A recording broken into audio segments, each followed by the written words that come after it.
Hello and welcome to the first annual Team Tap podcast, or TAPcast as it shall be known. Wait, annual? Yeah, I think we need to set the bar low so we can exceed expectations. Anyway, on to the introductions. Hello, I'm Terry. I'm Alex. And I'm Peter. And I think we're going to start off every show just with a little chat about interesting things we've been doing this week, mainly gaming related, but also general geekery. You got anything to share, Terry? Well, I've been watching One Punch Man, and it's freaking awesome. One Punch Man. That sounds like a pretty short thing. Like he throws a punch and then it's over. That is pretty much it. He sounds a lot like us, doesn't he? He's sort of selling himself short. He's like, instead of like Super Kick Man, he's One Punch Man. You know, he just does one punch, and that's his thing. He looks like Alex if he was bald. Well, And we'll have a picture of that up on the podcast. Yeah. photoshopping as we speak. So, been playing any fun games this week?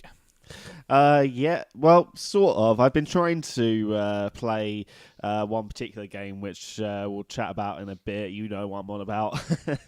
Other than that, been going back to Rodea the Sky Soldier a bit, and it's a really weird game. It's like a combination of Nights into Dreams and, like, I don't know, like a weird sort of quick time event, but not. It's hard to describe. Basically, it's the sort of thing where it's an analog experience. You really need to play it to get to grips with it, really. It's also weird that it comes with both the Wii U and Wii versions in the same box as well, and they both play very differently. And weirdly, the Wii version looks a bit nicer as well. Much nicer colours. There's a Wii version. I missed out on this. Well, like it is basically in development hell for a good few years, and they ended up like basically getting the 3DS version and porting it over to Wii U with like better graphics and better frame rate and blah blah blah. But the Wii version was like the original definitive version. But the point we're at now, the Wii U is the standard console for the Nintendo, so that's why they sort of did it as an all-in-one box. Well, this is definitely something I'll be experiencing soon. Oh yeah, that's right. Yeah, you've got the original Wii. I keep forgetting that. Indeed. And by experiencing, I meant checking out. What, you mean playing it? Yes. Thanks for clarifying that. We didn't really know how you were going to use the game. Well, I do wonder about Alex. Sorry, I meant to say investigating, not experiencing. Oh dear. What about you, Alex? What interesting things have you been doing this week? Well, Dare I ask? Yeah, that's a bit of a crazy question there. Not so much interesting, but I suppose gaming related. I haven't really played many games lately, and so getting back into it is interesting enough for me. Been playing quite a bit of nice psychedelic trippy game called Dyad. If anyone's into a very sort of disassociative, colourful psychedelic music experience, then this is the game to check out. Oh, was that the one you showed me the other day, where it's that weird swirly tunnel thing? Pretty much, yes. You would sort of expect that, just flying down a tunnel doing something would get quite boring and samey. But one thing I actually noticed playing it yesterday and sort of progressing through the different levels is how well paced it is. As you progress through the different stages, new elements are sort of slowly introduced to the player, and you're never overwhelmed. It's like you never get to a level where you get all of these elements all in one go. It's a case of each level you get a little brief, and it tells you about the enemies, and oh look, this is new, and oh look, this is this new device here. But there's never too much going on. They balance it very well, and very well indeed. Good synopsis. Indeed, yes. Another quick one. Actually, it was a recommendation of you, Terry. I think it was a game called You Must Win the Game. Yeah, the funny thing is, I recommended it based on like looking at the page for it, thinking, this looks like an Alex game, and I've not actually tried it myself yet. This is interesting. I remember watching the video on the Steam page for this and just thinking, meh. But when I actually played it, I was absolutely enthralled.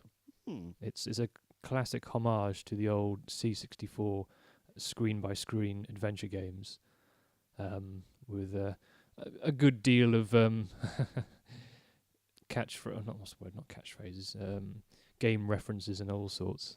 Yeah, that kind of thing, intertextual references. Yes, yeah. I mean, there's yeah, like, I think there was one about the cake is a lie or something, and all sorts like that. There's quite a few I didn't get, but you know, it's another one of those games where it's obviously, as I say, it's a homage to the older games. I mean, the stylistics of it are quite, it's quite obviously styled like to look like the old sort of platforms, like a ZX Spectrum or an Amstrad or something. And the gameplay is obviously very simplistic as well, but it's interesting that it just gave me perspective. As I said before, I hadn't played many games, and then I start playing a game again when I have some time, and I go to this game, and I'm absolutely enamored by it, and it's so simple and so minimalistic, and I'm just, playing this game for an hour, going all the way through to what happens, which I won't say, and absolutely, it was very satisfying in a way that I just, for some reason, don't get with modern games. Like I play GTA and it's fun, you go up and punch some random person on the street, and it's all realistic and drive cars and all that sort of stuff. But I seem to get more satisfaction out of a bleepy bloopy, minimalistic, simple little game where you just go left to right and have to collect money bags. I think part of Peter's soul just died a little bit. What makes you say that? You're like the biggest GTA fan I know. Even I can admit the GTA 5 tends to get a little boring once you've completed all of the missions and you're just doing single player on your own. Once you've got everything, you just kind of... I just end up flying planes around all the time because that's what I enjoy, but even that gets a bit samey. So what did you do in San Andreas once you finished a single player to keep you busy, that you can't get in GTA 5? I don't know what it is, because it sort of feels like there's the same amount of things to do, but for some reason it just doesn't hold my attention as well. I mean, I must have put easily 400 or 500 hours of San Andreas in. At one point, that was the only game I played, and I played it for hours every day. And this was after completing the story mission and just messing around on it. And I don't know, it's a different feeling. I think the problem is for San Andreas for its time it was a huge. I mean, it still is a huge map. It's a huge world, and replaying it recently, I sort of realised it feels like it's progressing from between like 2 or 3 different games because you've got so many different areas that you're in and things that you're trying to achieve. I just don't really get that feeling from 5. Like, don't get me wrong, it is a very good game, and I have been playing it a lot recently, especially this week. But it just doesn't seem to be holding my attention as well as I'd like it to. But saying that, I haven't really done much of the online stuff. I'm not really one for playing games online with people that I don't know, and the people that I do know don't tend to be online at the same time as I am. So, but that is the main game that I've been playing this week. I've also played with you guys Toxic at the weekend. I forgot about Toxic. It's a game that Alex introduced to us, and it is really fun. Terry introduced us to that one. Was it me? Yeah, it was you. I thought it was you. No, it's definitely you. Oh, kudos to me. Way. Good job, Terry. It's basically like Unreal Tournament, but it's out fairly. It's not even out yet, is it? I think it's in beta. Yeah, I think it's in early access, isn't it? Like 0.8 or something. Something along those lines, yeah. It's a super fun multiplayer game, and I highly recommend checking it out if you like the old sort of Unreal Tournaments and Quakes and things like that, and are getting a bit disillusioned with the realism of modern ones like COD and Battlefield. The thing that surprises me the most about that game is it looks bloody gorgeous, and it's only about 1 gigabyte. I know, it's amazing what they've done with it. Another game that is quite similar to that. Completely different game, but funnily enough, still uses the Unreal Engine, which might be a stylistic thing of the Unreal Engine. I can guess what it's going to be. Skydrift. Yeah. It's quite interesting, that, isn't it? There's that sort of that relationship. A very good-looking game that is small. The actual game size is small. Do you reckon it's? I mean, I don't claim to know much about games and things like that, but this was probably be a question to Peter. Do you reckon it's to do with the asset files that are already in the Unreal Engine and all that gubbins? I haven't really had any experience with the Unreal Engine at all. I would just say, I mean, obviously they're not, like Skydrift is not exactly an exceedingly complicated game. There's not a whole lot of different textures. You've got the different planes and the different maps and stuff, but they're not going to be huge files, especially because it's a flying game. You don't put loads of details into the ground because no one's going to see it. Yeah, and like the mountain sides as well, that's just going to be repeated textures, and the water below as well. But I think it also speaks to the fact that the core engine itself is obviously quite compact, and there's probably obviously features where they can cut out bits they don't want. I don't pretend to speak with experience with it, unfortunately. See, this actually brings me on to another thought I have about the stylistics of a video game, and sort of segues it a little bit into I believe an essay you've written on this, Terry. Oh, which one was that? I don't remember the title, but it was about Oh, was that the one I wrote about demo scene? it's the stylistics versus the Aesthetic versus graphics. Yeah, that's it, yeah. I was kind of inspired by an extra credits video in regards to that, and just kind of use that as a jumping off point to go on a bit of a tangent about that. It's just, I think it was just basically like we're in an age now where we've got more complex hardware, and like it seems like in the AAA industry, a lot of developers are getting a bit less creative. It seems to be very kind of samey, and just like, hey, we've got all this hardware, let's make use of it, as opposed to sort of trying to be, taking a different approach. Like, you don't see many toxics about, you see all these games that are taking up like 50 gig where they don't necessarily need to. Yeah, it's sort of, as I said, with the example of you have to win the game. It's interesting how the technology of a certain era, or the specificity of the medium, as you may call it, Yeah. I think that's the right term. In other words, back in the day, for instance, when the best machine out there, say, was the C64, Commodore 64. I'm not saying it's the best machine, but it was sort of like, at the time when that was the de facto. The music was limited to 8-bit sounds generated by the SID chip. Now, the interesting thing was, obviously, they were trying to make complex sounds and interesting sounds, but the sound of the SID chip still holds its, I suppose, fondness today. Even in today's music, where obviously you have a greater array of timbres and sounds and, complex synthesizers and recording orchestras and sampled orchestras, but yet that sound is just still so fondly sought after. And it was a product of limited technology at the time. But then is it sought after because people have the fondness from their childhood and they're trying to recreate that? Or is it sought after because people who've never experienced it firsthand now think it sounds good? I think it's part of a hipster trend as well, like in regards to the latter, what you described, like people that never had experienced it before, just like, oh, it's retro, so it has to be cool, that kind of thing. Seems to be a lot of that going on at the moment. It possibly could be, yes. But as I say, again, going back to you have to win the game, I don't know, I quite like the whole sort of pixelation style, the whole very minimalistic style. There's something about, and this also goes for, I always think back to Tomb Raider 2 especially, where obviously the graphics were very primitive. Obviously, when you had, you saw a character talking to you, and their lips didn't even move, their head just sort of like, their square head just sort of bobbed in time to what they were saying.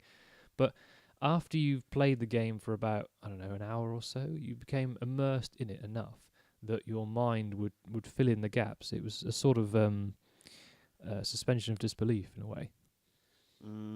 That's the thing. And like, I don't know, when I sort of see all these kind of pseudo-realistic games like Call of Duty, I'm just not really impressed. Whereas like when I see an aesthetically pretty game like Journey or Life is Strange, I find it much more appealing. Oh yeah, exactly. It's interesting when, But I do get tired of these pseudo-realistic sort of graphical styles being regurgitated over and over and over again. Like when it just kind of isn't done very well and it just looks so artificial. Like there was a style that last gen I dubbed the Xbox Live Arcade style kind of thing. Yeah, like where so many games just sort of looked very samey. Like Explosion Man, for instance, that I thought looked very samey to a lot of other games, like Mighty Number 9 as well.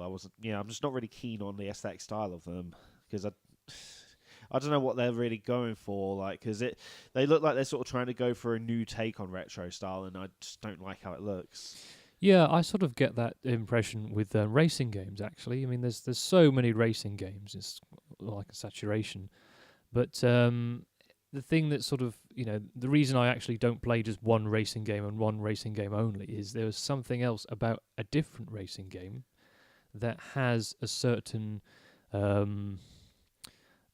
flavor, so to speak. A certain feel to it. Certain, I don't know, might be the music, the sounds, the way things handle, the atmosphere, the whole universe, I suppose, of it. If that makes any sense whatsoever. I mean, It's like why people don't just play the same shooter over and over again. Suppose yes, It's, yeah. Every game brings something different to the table, and especially with racing, there's such a variety. I guess with all games, between do you go for complete 100% realism, or do you just go for something silly and fun like Burnout, or do you try and go for something in the middle? There's such a range, as with all games, such a range of from realistic to silly that you're gonna get that. I must note that we acknowledge the exceptions of like tournament players and stuff in regards to not everyone wants to play the same shooter over and over. Oh yeah, of course. This sort of leads me on to the question of what is fun. That's a bit of a mouthful. What?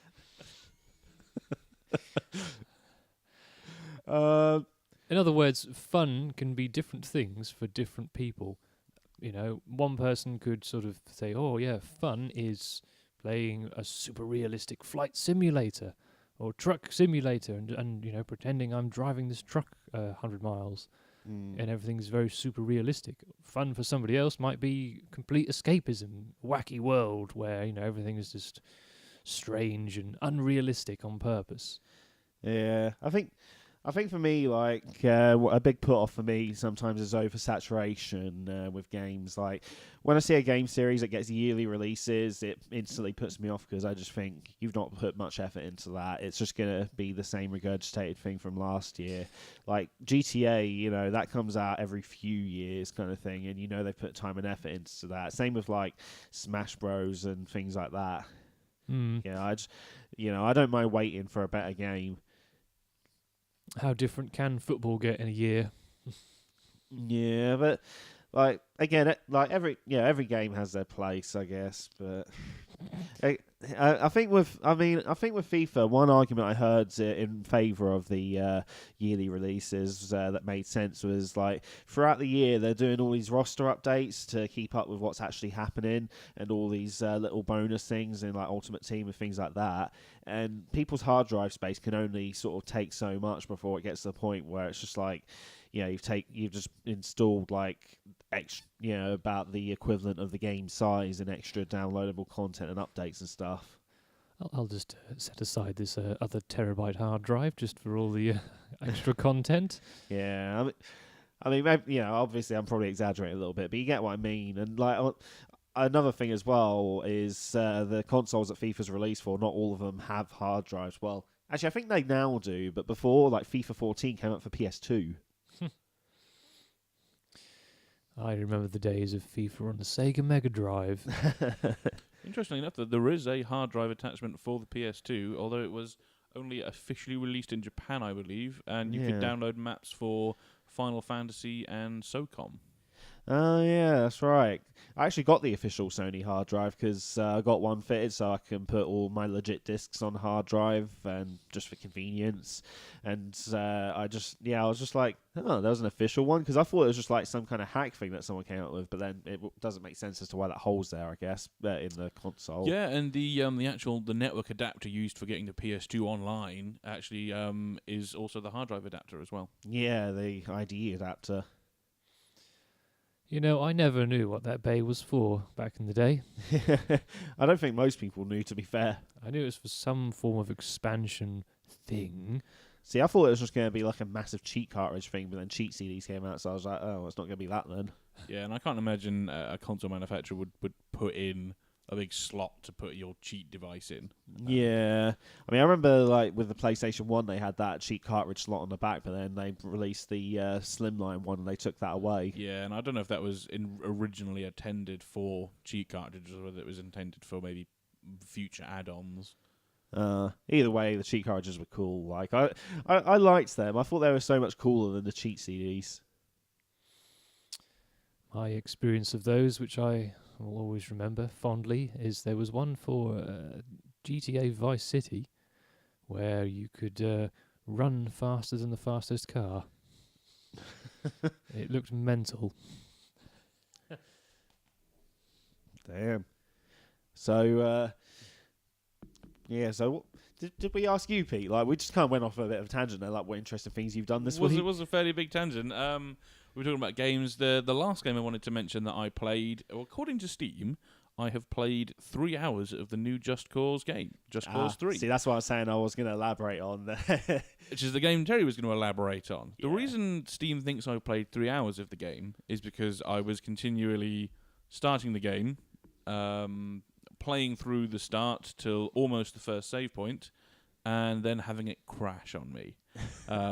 Unfortunately, it turns out that with the regular drivers for my AMD card, the game just crashes out, and that's the fault of the game. Unfortunately, when I put the beta drivers on, the game works for long enough that my card actually has developed a fault now. So it runs for long enough to hit the hardware fault on the card. So unfortunately, I do have to replace my graphics card. So I can't really ascribe that to Just Cause 3. However, I believe you have tried playing Just Cause 3 and have some words to say about it. Yeah, they've. Well, it's quite common knowledge at the moment. They screwed up. It's just not running on people's systems. Like, there's Steam reviews, there's testimonies online everywhere where people have got like GTX 980s and they're getting like drops of 20 frames per second and things like that. It's a really weird thing with me. Like, I've only got a GTX 770 that's 2 gigs, so it's just between minimum and recommended. So I'm not expecting, all the bells and whistles, but I set it to medium at 720p and I was getting a good sort of 50 to 60 frames per second, which I was accepting. I was like, fine, that's okay. And then after a while, like, it got to the point where it dropped to 20 frames per second. And I was thinking, oh, this isn't very playable. And then it just kind of stayed at that point, even when I was sort of out of any explosions, nothing going on, sort of a very small enclosed area. So the frame drops. It's a real issue, and Square Enix have acknowledged it as well. But I just think it's an atrocity that it was released in this state, and I'm just sick of games developers doing this. To be honest, I mean, we've already had this stuff this year with Arkham Knight, and apparently even Fallout 4 has had a lot of issues as well. But then Bethesda, I think that's kind of expected from a Fallout game, though, at the start, isn't it? Yeah, well, it's expected from a Bethesda game in general, but. I don't know. I'm just sick of this patch culture where it's just like release now and fix later, and all it is as well is just it's basically pressuring developers too much into rushing the game out. So I think publishers really need to screw their head on and just kind of give them a bit more time if they need it, or just. I don't know. I mean, and another thing as well is like the console versions apparently are even worse. Like they're dropping to about 15 frames per second and getting like 15-minute load times apparently, which is unusual because usually with any sort of game that this happens to, it's usually on the PC version gets dumped on, and it doesn't run very well on the PC, but it's perfectly fine or pretty good at least on consoles. So it's very unusual that they've released a game that just doesn't really run on consoles either. Yeah. I mean, you can understand that if people are having problems on PC, you can't test a game on every single PC out there, every different combination. But if you're developing for, Xbox One and PS4, you can just get an Xbox One and a PS4 and see how your game plays. And it's like, it's either nobody did that, or more likely somebody did that and they just thought, well, we'll get the money now and patch it later. And this is where a lot of game companies seem to be doing this, but I think there was a lot of annoyance when Rockstar kept pushing back the release date for the PC version of Grand Theft Auto 5. Yeah. And everyone was, I can't believe they're annoying, I can't believe they're pushing it, blah, blah, blah, blah. But I think ultimately that worked out a lot better for them than if they'd if they'd released it early, because they were pushing it back so that they could do bug fixes and make sure the game was playable. And when the game came out, it was a good game. There was nothing wrong with it. And I think developers are too afraid to push back. I think it's an issue with publishers more than developers, really. Yeah, I'm sort of lumping the two together. I think they should take a leaf out of Valve's book in this situation. What, just not release anything ever? Well, there's a certain number which we don't mention, so... What? 8. But I think that developers will hopefully start to realise that, yeah, like when Rockstar delayed their game, people were a bit annoyed, but then they got their game and everyone was happy. But now everyone's got Just Cause 3, and some people can play it fine, but a lot of people can't play it very well. And I think a lot of those people they're going to remember that a lot more than if they just had to wait another month or so. Yeah. And it's the kind of thing where first impressions really do count. And a lot of people, I think, are going to get the first impression that this game is broken, and the patch is apparently going to be a while off. And I don't think people are going to want to wait that long, especially people that have paid sort of £30 or £40 for this. Fortunately, we managed to get it fairly cheap. But if you paid £40 for this game and you couldn't play it, I wouldn't want to go back to it after a couple of months and be like, well, I hope they've fixed it now. I would just be like, I don't want to play this game. I don't want to give them any future money either in case they do the same thing. And it's sad that at the minute that's sort of the last time for me that I'm really going to pre-order a game now, because I've been burned before by getting next games in the series and then not turn out to what I expect them to be, getting pre-orders, and like the Watch Dogs one was quite bad as well. That apparently ran quite badly. I mean, it didn't appeal to me as a game, so it's not from first-hand experience, but it seems like recently it's just getting worse and worse, and I think people are starting to notice, and I don't think that I think it's going to have an effect on the amount of pre-orders people are going to be getting in the future, because you can't really justify nowadays buying a game before it's out because you just don't know if it's going to work. That's the thing. Like, if they want to try and release an incomplete game, that's what like early access systems are for. We have these things at our disposal now. Like, the games industry have these things at their disposal to release a game as a public release and it not be complete. It's taking the piss. Like, I'm still bitter about Arkham Knight. Like, I don't think that's ever going to get fixed, is it?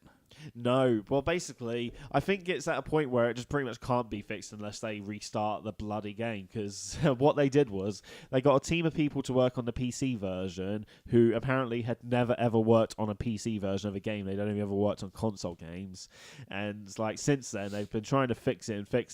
I think it's just at the point, now where they've said we're going to fix what we can and then try and sort of discuss the things that we can't. So they've admitted that there's some things that they can't sort out because it's just been so messed up. At least the console versions worked pretty well, though.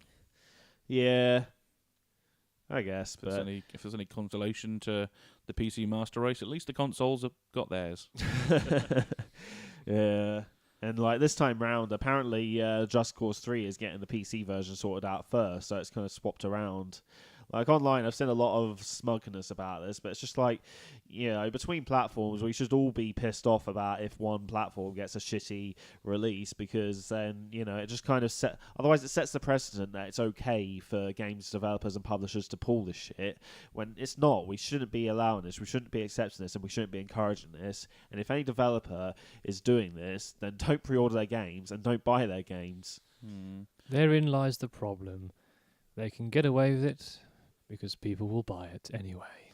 I don't think that's going to be true for much longer, though. I think people are starting to take notice about publishers doing this sort of thing, and hopefully they will learn and perform better. I mean, I think we're getting to the stage of the industry now where they have tried some pretty shitty things, like with EA and the latest SimCity game, and they've got to the point now where they've tried pulling all of this stuff, and I think they're starting to realise that it's not doing them any favours, and they should probably actually do something that helps the customers. Yeah, well, that's the thing. It's all about longevity as well, like keeping your customers. Like for example, last gen, the Wii proved that the casual fan base is fickle. Like, they'll go for whatever a fad is, and then they'll just bugger off. But your core audience, you need to keep them loyal. You don't want them to fuck off. And that's what the Wii proved, because basically loads and loads of people are buying the Wii. It was ridiculous how much that thing was selling out everywhere. But then what would happen is you get your casual family that would buy it, play Wii Sports for a few months, get bored of Wii Sports and say, oh, I'm bored with the Wii. They wouldn't get anything else for it.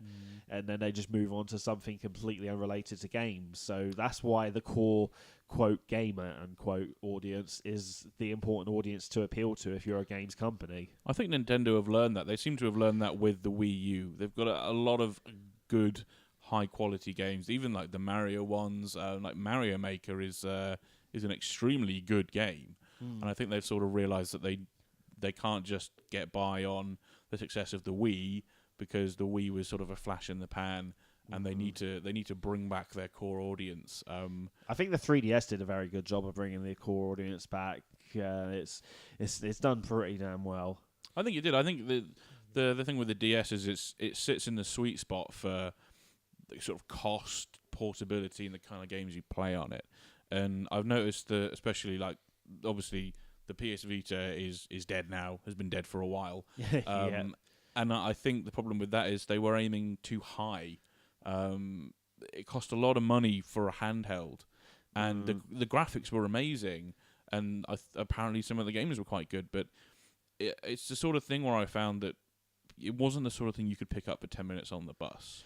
And it's not the sort of thing you really want to be carrying around with you all the time because of the cost, because of having to get into the games. And when you're going around, like people are playing Candy Crush and things on their phone, they don't care about having the latest, greatest graphics and seeing individual hairs on people's heads. They just want something they can pass the time with. And I think, hopefully, obviously Nintendo have got that market now.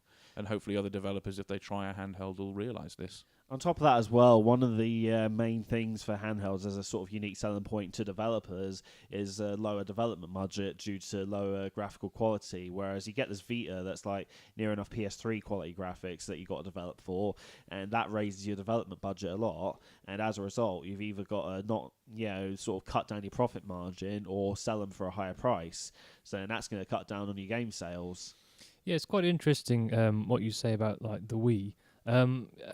I don't know too much about its launch titles, apart from obviously the sort of the very gimmicky ones that showed off the motion controls and all this new control system, really, which was, I suppose it was quite new really for the time. It was quite groundbreaking.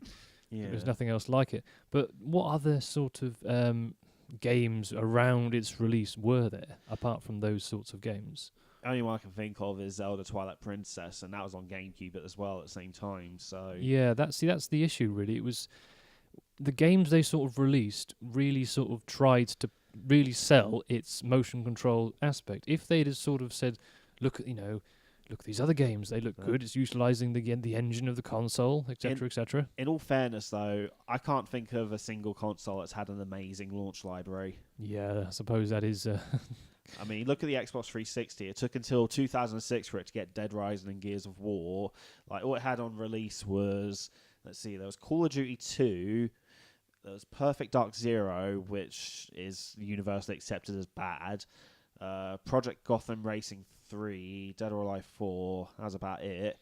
PS3 had, like, Giant Enemy Crabs and Ridge Racer, and that was about it. Oh, and Resistance. I don't know. I suppose you raise a good point about the quality of the games, but I was more pining towards the type of games. Oh, I see what As you mean, in- like setting the tone. Yeah, because everybody associated it, as you say, with sort of motion control things. They sold quite a few consoles, but after then, it's sort of they won't sell any more games for it. It will die with the sort of just the gimmicky waving around doing Wii Sports, and then that's it, because everyone thought, all right, well, that's it, that's its one trick pony, but obviously it's capable of so much more, and there are some brilliant games for the Wii. I like to think of it as Kinect syndrome. when the Kinect first came out for the 360, and all the games you could get were just silly, like, look, we can do motion, you can like do dancing and stuff, and I didn't really see it utilised very well. No.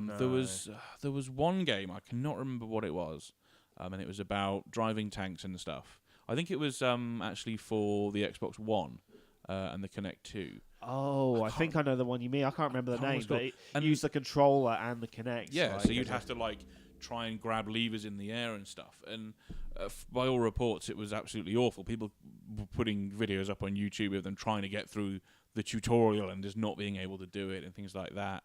So, I mean, yeah, you get 1 or 2 games, but most of the games are just, especially for the Wii, were just like, hey, look, we've got this new thing.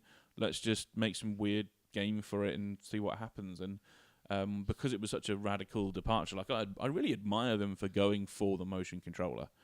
But I think they did need to back it up with some proper, not really hardcore games. I mean, like, because I remember playing Call of Duty 3 on the Wii, and that was fun for like a minute, and then you just kind of got bored, and then after about 20 minutes, your arm was tired from holding this controller out at arm's length all the time trying to aim at people.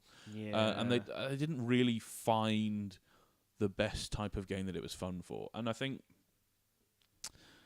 the best games I remember from the Wii were things like WarioWare Smooth Moves and sort of the party games where it was like pass the controller and do silly mini games and stuff like that. And I kind of enjoyed playing those games, but unfortunately they don't seem to hit well with the typical hardcore gamers. They don't really seem to be interested in that sort of thing. And so they were still bought by people that weren't as into games. I mean, my mum had a Wii.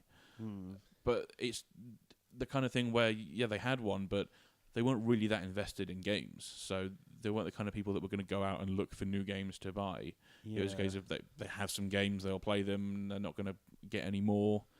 And they're not going to, like, my mum's not going to buy a Wii U. So yeah. Speaking of the Wii U, I think Nintendo sort of really learned from their previous experiences with the Wii, with the tablet thing, the tablet controller, because obviously Nintendo like to sort of be innovative, and that's their thing, to try and separate them from the other consoles, because they were never sort of for all there's a super duper graphical performance. Like the three-handed N64 controller. Oh yeah. But with the tablet controller thing, or whatever it's called, I think they pretty well hit the nail on the head, because as Terry was hinting at the PS Vita's issues, sorry, I think it was UP actually, not really being suitable to sort of, sit down on the bus and just whip it out and have an immersive graphical experience. That sort of thing is more suited to when you're relaxing at home and you're sitting on the couch and you're sitting in a room, say your bedroom, where your console just happens not to be, and you want to have that experience sort of in a relaxed environment where you can sort of concentrate on it. But again, that's a bit much just to spend on quite a small handheld, and it's a bit, as I said, the screen is quite small. So I think the Wii U was really on the mark, because I suppose they looked at tablets and they thought, well, everyone likes tablets and that form factor, and the same sort of thing of streaming the game to the tablet, so you can sit elsewhere and sort of have this. It's almost like a handheld, but it's really streaming from the console. So obviously you have to be within range of the console. But it's a sort of a hybrid system, and they can do quite interesting things between the game, as Nintendo like to do. So yeah, they really sort of, I think they learned from the experiences of the Wii. I think it's interesting how like all this in-home streaming is really like the big sort of technical thing of this generation. It's like last gen we had motion controls with the PS Move, the Wii Remote, and the Kinect. This gen we've got the Wii's tablet, the PS Vita and Sony tablets and phones can be used to stream PS4, and Xbox One is streamable over PCs, or it will be at some point. It's already streamable on Windows 10. Yeah. Exactly, and there's like the Nvidia Shield, there's a Steam Link, there's all this stuff coming out, and I don't know, I'm just like, I've got my PC connected up to my TV with HDMI, I don't need this stuff. Yeah, it's good if you have, I don't know, a separate living room with a huge TV screen, but if the TV screen is in the same room as the computer, then there isn't much issue, is there? Yeah, the thing is though, you need to have like a gigabit Ethernet setup going with a really good router for it to actually. That is the issue. Yes, yeah. Yeah, I mean, there seems to be a very big bet on gaming, bringing gaming to the living room, and especially from PC, because I think PC suffered from the fact that you've got your TV in the living room and you've got your Xbox there and you've got your PS4 or whatever there. And if you want to go and play on your PC, typically people I know you have to go into the office, you go into the cupboard under the stairs or wherever you keep your PC, and you sit in there, and it's a very singular experience. You're just there. Whereas it's a lot easier to sort of share and be sociable when you're playing something in the living room. So I think they're very much trying to capitalize on that, which I think it's admirable that they're trying to do that. I'm not sure I believe in the ways they're doing it. I mean, for me personally, I just ran a 15 quid HDMI cable from my office to my living room, and hey presto, I can play video games on my PC in my living room. But I think Nintendo have sort of, while they obviously are aware that their console's already in the living room, I think they've done a very smart thing with having. You can play the game without a TV. You can be in the living room. So obviously the core demographic for games from 10 years ago, everyone's 10 years older now, and people are starting to live with other people, have families and things like that, and it's the point where you can't monopolize the use of the television. So I think it's a very good idea for them that they said, hey, get the Wii U, you can play it on the TV, and if someone wants to watch TV or something, you can just carry on playing it on your controller. And you can do that in the living room. You can be there with other people. And so you can be playing your games and they can be watching their TV and everyone's happy. Just to clarify, we're not getting any ad endorsements from Nintendo, by the way. But I think it's very smart because it means you're not monopolizing the use of the living room for one person and everyone's just got to sit there and watch them play video games. And you're not saying, well, you have to go and sit in a different room and be on your own and not be sociable, because both of those don't really work when you have a family or when you're living with a group of people. Whereas if you have something where you can all watch TV and you can all play on your Wii U controller screens, and then that's just a lot more sociable, and it's more acceptable if you're going to say, oh, well, I want to buy an Xbox One, but I have to use a TV. Or are you going to say, hey, I want to buy a Wii U, and it doesn't matter, you can watch TV while I'm playing video games, wouldn't that be great? And I think it's just a very smart move on their part. Well, that's actually quite interesting, isn't it? Because of all the other consoles, you actually require a TV screen in order to play them. But with the Wii U, you can literally just get going straight out of the box. Yeah, I know someone who actually took their Wii U to the pub and plugged it into the wall. Playing Smash Bros there. Yeah, as I say, Nintendo like to sort of have their very sort of different innovations. Some of them good, some of them not so good. I think that's what they do, though. They throw stuff at the wall and see what sticks, and I think that's a very good way to be, rather than just sort of churning out the same thing again and again. I mean, not that I want to point the finger at other console manufacturers, because there are improvements. I mean, ever since I held a 360 controller, I hated the PS2 controller. And now, holding like the PS4 controller, it is very much improved. The Xbox One controller is much improved, and they're doing stuff like the Elite controller. I really want to get an Elite controller. Oh, those things are like gold dust right now. And they did try things like with the PS. What's the PS4 motion stuff called? Oh, 6-axis. Yeah, they've got 6-axis. They've got the little light things that you hold, like the little, the PlayStation little aircraft directors. Yeah. And you got the Kinect, and they never really caught on, but I know they were trying to play catch up a little bit with Nintendo. Oh, but definitely. they put themselves out there and tried something, and I think that's very admirable, because you don't want to get to the point where everything is the same because it's a safe bet. Yeah, I think the issue is it's very rare that an add-on will be successful. Like, going all the way back to the Sega Mega Drive CD, like, that was just not the best of moves for Sega at all. And the 32X as well, it's just like you're just adding all these little bits on, and it just kind of breaks up the install base. And that's what the Kinect did.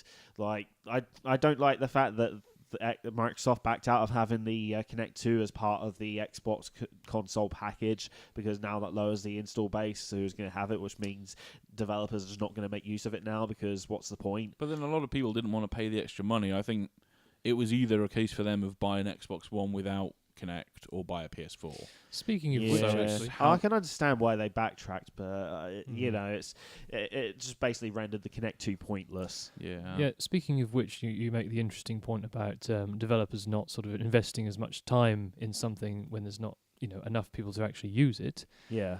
How do you feel about the upcoming, I suppose, re-revolution of virtual reality? Oh yeah, like there's a whole bunch of PS4 virtual reality stuff that's been announced at the moment. I don't know. Again, I think that's a bit of a thing where it looks like an amazing, cool thing, but I just don't know how many people are going to sort of really get that. I'm wondering if it'll get to a point, maybe not next gen, but the gen after, where we're getting virtual reality goggles included with hardware, kind of like how now we're getting a controller with a screen included with a Wii U. I mean, 10 years ago, it would have been unprecedented for there to be a screen on a controller, like, unless you were buying a handheld. But now it seems more feasible. I don't know if there's ever going to be sort of the de facto. The way I see it as sort of splitting off into two separate things almost. I mean, not obviously it's still going to be in the guise of gaming, but I think VR is going to become a lot more ubiquitous. Yeah, but I don't think it's ever going to replace gaming on a TV or on a screen. It's they're very different experiences. I mean, I don't know anybody that has an empty room that they can go and use their Oculus Rift in. And walk around, because you have to have a considerable amount of space, and you can't. It's not the sort of thing you can do in the living room, and it's a very singular experience as well. Having said that, it is supposed to be. I've not tried it, but it is supposed to be very, very good and obviously very immersive. So I think it was the Steam VR that requires an empty room, wasn't it?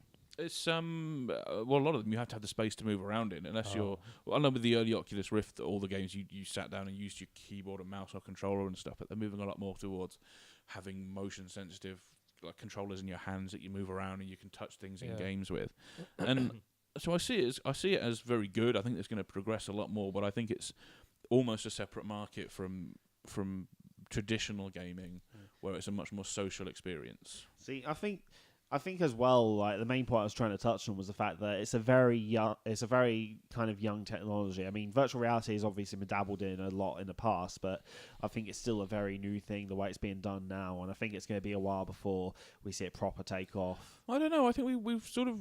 I think the problem that was holding it back before was the technology. We didn't really have very good screens. We didn't have good motion sensors or anything. And now the technology's progressed to the point where my phone has a 5-inch screen and it has 4 times the resolution of my TV. So we've got the screens that you can put in front of someone's eyes and it looks very good. We've got the motion tracking down where you can actually tell exactly where a person is in the room, where they're pointed and things like that. So the technology's caught up with the idea of virtual reality. But I don't think it's readily available for the mass market on the quality that we want it to be. Though, I mean, not at the minute. It's still very price. early. But it is actively being developed, and it's making leaps and bounds. In the past couple of years, we've gone from the first Oculus Rift, where you sit down and you just you can move your head around and look around, to whole room setups where you have the whole thing. You have almost like gloves or things you hold in your hand, and it tracks your space within the room, and you can do stuff. And a lot of it at the minute, I mean, it's not really mass market. It's not available to the mass market. It's all very developer stuff, and I think that's a good idea. They've sort of kept it to the developers because they know it's not ready for the prime time, and they need to get games out and things for it as well. But the technology has progressed so far in the next couple of years that I can see it becoming. I can see in the next couple of years there's going to be something that is going to be properly released almost as a separate platform. I mean, it's going to be an add-on for a PC gaming experience, almost definitely. But I think they're doing the right thing. They're refining it before they release it for general consumption, and I think that's going to happen in the next couple of years. And I don't know. I kind of hope it takes off a little bit, but I don't think it's ever going to be as big as the current gaming industry is for non-VR stuff. I think it's going to be fairly big, but I think it's going to be separate. And it's not just about video games. 3D. Yeah, I think it's going to be more successful than 3D though. And it's not just about video games. There's a whole lot of other things you can do, like telepresence. You can do sort of, and it's things like another medium of telling stories other than games, and putting somebody in someone else's shoes and things like that. And I think it's kind of, you've gamified it still, but it's because you're experiencing something with almost all of your senses. It's very easy to do other things. I mean, I don't know what people are going to do with it because it's so new, but I think it's going to be something that's not just going to be driven by the games industry. I think it's going to be driven by a lot of different other industries that are going to see this as a way of getting their message across and doing what they want to do. If there's anyone listening, yes, that certain thing has been done, and it is a bit freaky.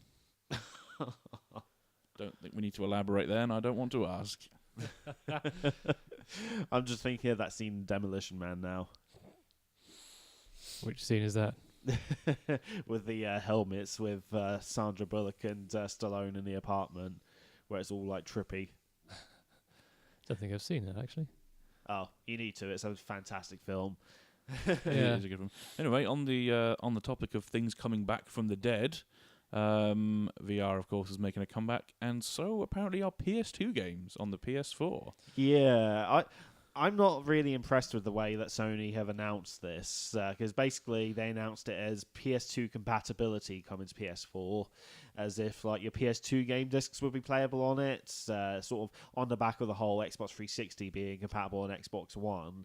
Of course, that's only going to be a limited number of titles as well. Turns out it's actually just going to be PS2 emulation put in place so that they can actually just do downloadable PS2 games, which, to be honest, okay, yeah, that's kind of nifty and pretty handy, but it's just virtual console at the end of the day, pretty much, and that was already a thing on PS3 anyway, PS2 downloadable games, so I don't know, I think they just kind of got everyone's hopes up for something, and I think it was a bit misleading the way they did it.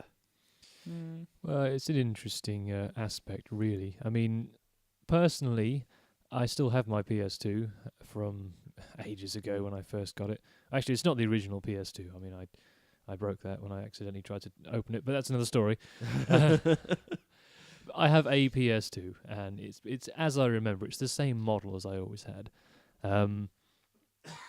But if I know I'm slightly different because I don't own a PS4, but if I wanted to play PS2 games, I'd play them on a PS2. Yeah. I mean, back in the day, I didn't even know about hard drives and the ability to store games on the hard drive, so you didn't have to keep, changing disk or anything like that. That's the setup I have currently. I actually use Free McBoot, a piece of free soft mod for the PS2, which enables you to run all sorts of juicy homebrew things, including some hard drive tools such as HD Loader and not to be confused with HD Advanced. That's a commercial product. HD Loader is a freeware community project, and also OpenPS2 Loader. There are others. For legitimate backups. For legitimate backups, yes, as I say, for games that you do own, that you just wish to transfer to the hard drive, so they're all in one place, and it just offers a bit of ease, really. So you don't have to sort of have all the games clustering up the living room; they're just all there in one place, and that really sort of gets me on to why I think Sony have tried to make this a big thing, rather than just try to say, oh look, the PS2. It's like a revival. I keep seeing it over and over again with HD re-releases of games, spiritual successors, playing on the things people grew up with, saying, "Hey, remember this game? Oh my goodness me! Look, it's coming back!" Yeah. And trying to sort of capitalize on that under the guise of convenience, to say, "Oh yeah, you can play it right from the PS4." The thing you already have. It's sort of a move to sort of one behemoth machine, the one machine you have in the living room, and you do everything on it. It kind of makes sense for some people. I know I don't really have this myself, but I've heard from a lot of people saying that they've got like an input or something they can use on their TV. They've got one. They want to have one thing plugged in at a time. They don't have much space to put like 20 million consoles under their TV. And so you get the things where you get the Xbox 360 and the Xbox goes away, and then you get the Xbox One and the Xbox 360 goes away. So backwards compatibility for them is kind of a big issue. But I don't really know where it came from, because up until the first big one that I can remember is the PS2 playing PS1 games, and the Xbox 360 playing Xbox games, and before that there wasn't a whole lot of backwards compatibility. And now you get. I remember when the Xbox One and the PS4 were being announced and talked about, and everyone was complaining, "Oh, I can't believe you're not going to do backwards compatibility. I'm not going to buy a console because I can't play my old games on it." And you're just thinking, well, you couldn't do that before. I know it's sort of they've been given it and then it's been taken away, but there are proper technical reasons, which I'm not going to go into, as to why it's extremely difficult to do, and it's why some PS2 games still didn't work on the PS3, and why they stopped and putting some the Xbox stuff games didn't work on 360. Yeah. Why some 360 games aren't going to work on Xbox One.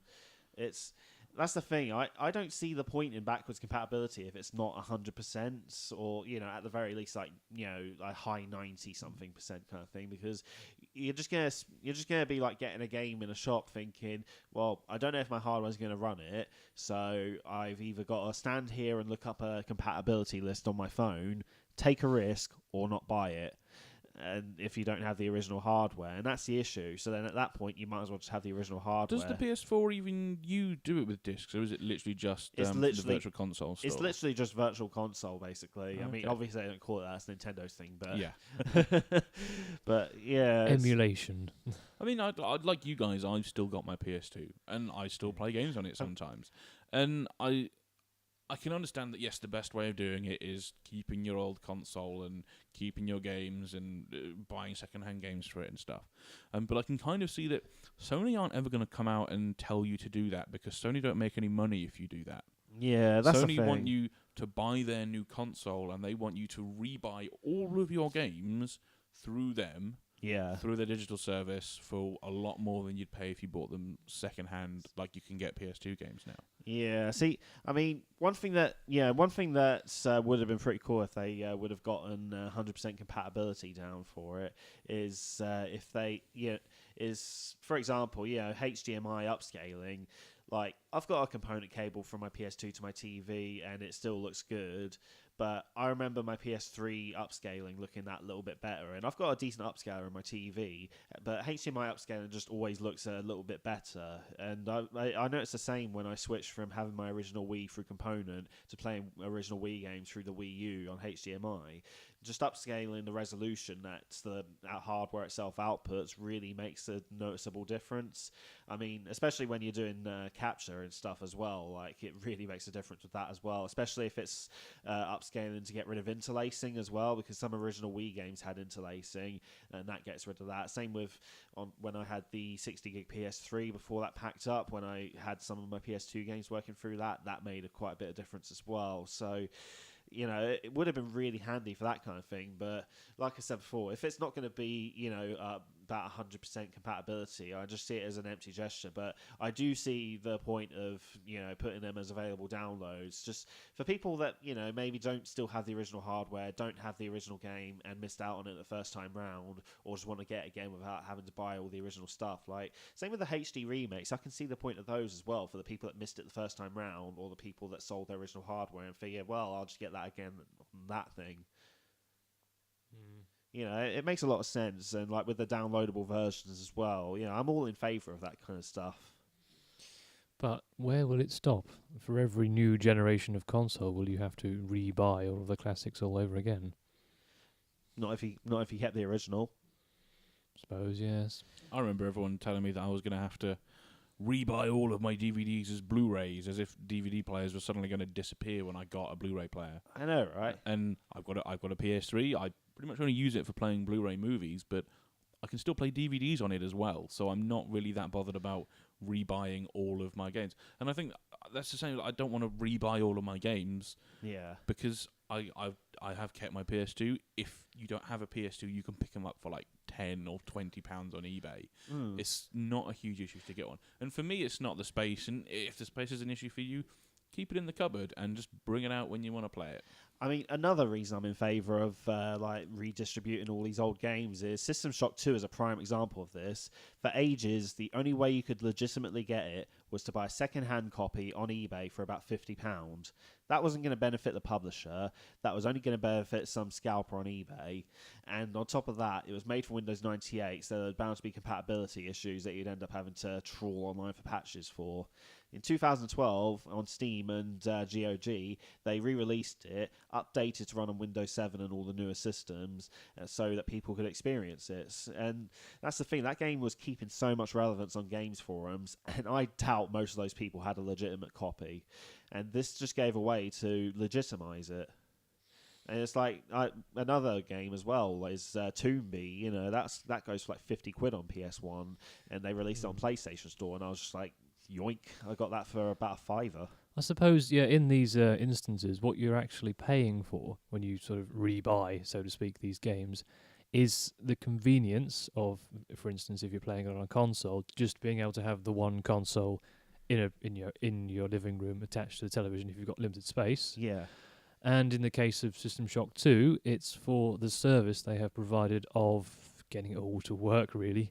You could do it yourself. You could acquire it off eBay or, get the actual disc and then try and somehow get it to work if you're that way inclined. But I think for the most part, you just want to stick in a game and have it just run. So, yeah, I think it's you're paying for all the work that somebody else has done to get it nice and stable and just working. Yeah, exactly. And it's like, it's not as if the games industry is the only industry to do this. I mean, look at how many compilation music CDs there are about of like really old songs. Oh, yes, yeah. Talking of compilation CDs, there's I don't know if there's many more that are sort of being released, but there's quite a few sort of Mega Drive game collections and sort of retro game collections. I like Mega Drive gems or stuff like that. Oh yeah, like that Ultimate collection they did on PS3 and Xbox 360. That's such a good compilation. Yeah. Yeah, there was a rare replay that came out for Xbox One. If I had an Xbox One, that would be like one of the first games I'd get for it. See, that's another interesting thing. I mean, I don't know what the legality is of acquiring ROMs of these old games if you have the actual copies and playing them on PC just for the convenience of, you already sat at the PC desk and you want to play some retro games, but you don't want to break out the original console, so you emulate. I think it's illegal unless you rip your own cartridge and rip like the BIOS from your own system, basically. But I'm not 100% certain on that. But as far as I know, that is my understanding. So citation needed.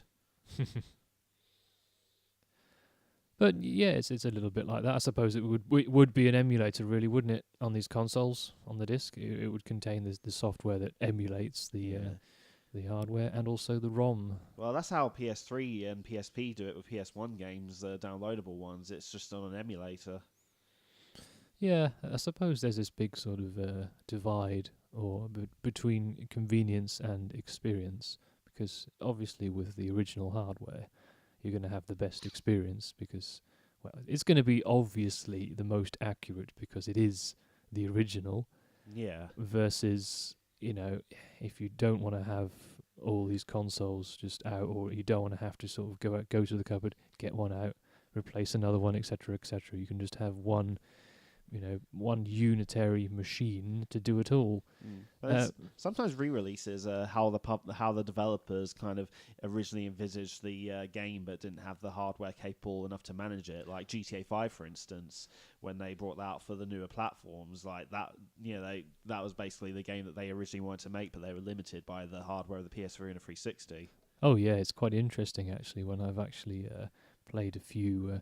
I think it was a PS1 emulator on PC, and this is when I sort of experimented a little bit with it when it first came out. It was EPSXE. Oh yeah. So I experimented a little bit about a few years ago when it sort of first came out, except for my PC wasn't that great. Sort of revisited it now when I've got like a substantially better PC, and it was such a strange experience to play these PS1 games with such good graphics, obviously far, far better than what the PS1 would ever do. The experience was completely different. It was strange. It was good and also bad, because part of the appeal of these older consoles is maybe it's nostalgia vision, but the limitations of the hardware obviously had a big influence on what the game looked like, how it played, how it felt. A good example, actually, a better example of this is the Mass Effect series. I was thinking of that. Yeah, my first experience was on a Xbox 360. I love that game to bits. Recently got the trilogy on PC, and of course, with all the settings waxed straight up, it handled and looked very differently. And it wasn't the same Mass Effect that I played. I know some people will absolutely despise me for this, but it was almost as if the slightly lower frame rate of the original Mass Effect on the Xbox 360 was part of the aesthetics for me. It felt a bit clunky. The first time I played it, it felt really clunky, sort of slightly sluggish and hiding behind things, for cover. But in a way, that sort of generated this sort of nervous excitement for me because it was clunky, slightly hard to control. I got more panicked and oh my god, there's a Geth right next to me. Oh, quickly, aim! Oh no, It added more excitement. When everything is a bit too smooth and too good, you just you can kill them straight away. It's difficult to describe, and I know a lot of people will disagree. They say, well, there is a standard for frame rate, and everything should sort of look at least this smooth. But I'm strange, and I like weird aesthetics. I don't know. I can see your point. I know. Have you ever watched a movie that's not in 24 frames per second? I and have. It just looks weird. I saw The Hobbit in what they called high frame rate. 48 FPS. I've noticed it recently with YouTube in 60 FPS as well. If you're watching any sort of videos in 60 FPS, it looks like the video's been sped up, but it hasn't because people start talking and the lips are syncing up still, but my brain just keeps telling me this is going too fast. And I think you get used to, in certain mediums, you get used to frame rates and things like that, things that you wouldn't think you pick up on, but you do get accustomed to them. And as you say, if you've played so many hours of Mass Effect at a certain frame rate with a certain way, when something's different, you may not even notice that it's different, but you'll feel weird about it and you won't know why. It was that. I mean, that was my first experience of Mass Effect, and I suppose I am imprinted on the feel of the game. As I mentioned before, the feel of a game is quite important for me. It almost makes it unique in a way. If every game felt the same way, as Terry mentioned with the Xbox Live arcade effect, where they all sort of almost feel like you can tell that you all use the same sort of resources and assets, etc., etc. Then it all seems a bit, this is just that game with different sprites, or they move in the same way. It just sort of feels, it's a different game, but it all feels like the same thing. It doesn't matter so much when you're in a game where that is specifically the point, like Little Big Planet, because obviously everything feels a certain way, everything moves in a certain way, but you understand that, and you make different things. But when you play a different game, you sort of want it to have something that feels unique. Otherwise, it just feels like the same game wearing a different cloak. Although, I must admit, as much as I was being a bit negative about Explosion Man earlier, I actually really enjoy that game. Mighty Number 9 I can't really judge because I haven't played it in terms of gameplay. I just didn't like the aesthetic style.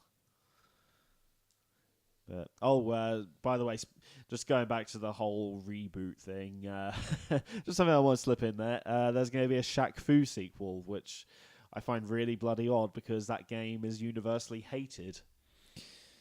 Well, maybe they are using that as publicity.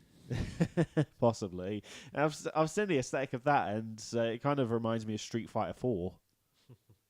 So I'm I don't know. I am hoping that it's that it's a lot better than the original one. I never actually experienced the original. Really? No, I've seen brief snippets of video, but even so, I've never actually watched much of it. I've major nostalgia goggles for that game, so I played it back in the day where if you had bought a game or rented it for the weekend, that was what you were doing with that. That was what you were playing, kind of thing. You didn't have as much games as we do now with our backlogs of Steam libraries and such.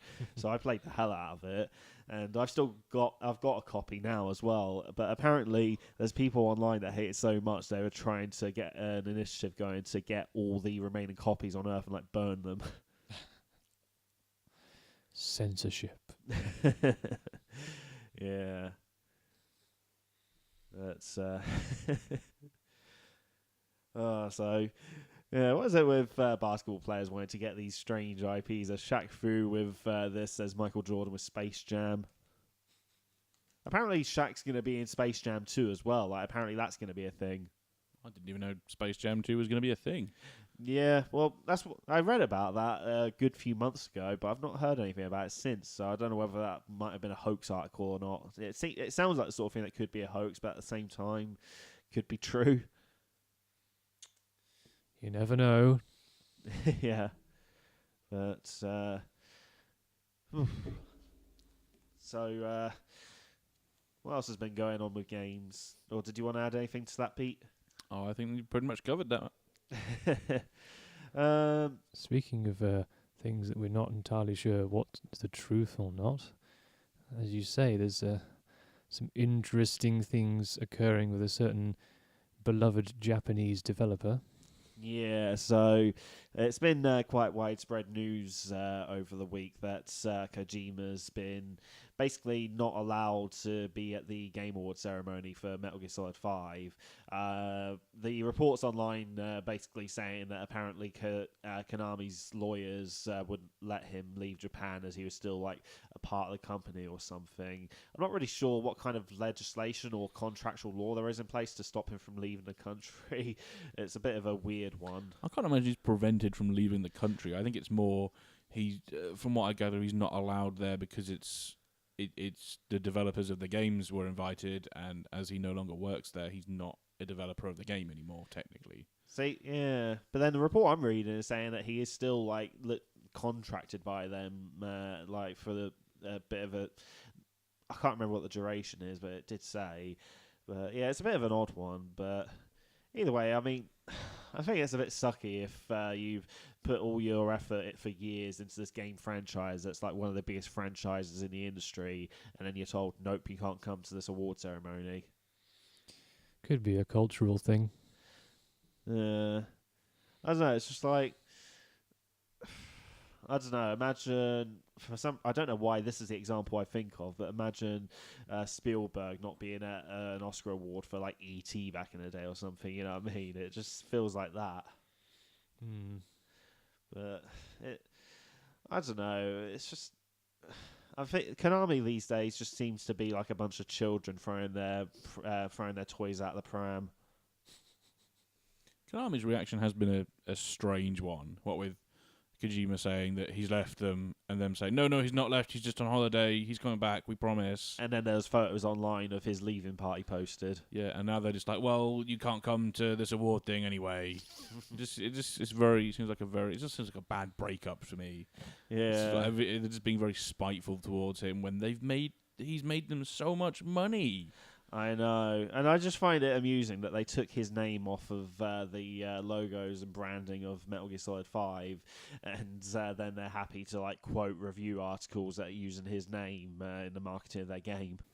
Indeed, yeah, it is a shame, and something else is a shame is this is coming to an end. Oh. Yes, I'm sorry, and I think everybody else is just fucking relieved at this point. It's probably not a surprise because everybody's probably looking at the little progress bar and seeing it's towards the end and thinking, "Oh, for thank God." Anyway, I think you're being a little harsh on yourself and us there. Do you really think people have made it this far? If anyone has made it this far, oh God. If anyone's made it this far, I'm sorry. put I'm wubba so lubba sorry. dub dub in the comment. And Alex will buy you something from eBay. Yeah. It is, and that might be a good thing or a bad thing. So anyway, I think we've fairly conclusively solved all of those topics now, and there should be no further discussion by anybody because we've fixed everything. Everything is perfect. We are good. Everything is sorted except for Just Cause 3, which isn't sorted. Yeah. But sort your stuff. Yeah. But I think it's time for us to sign off. So, All right. So thanks for listening to the TAPcast. We're Team Tap. Indeed. I've been Terry. Alex. And I'm still Peter. Bye.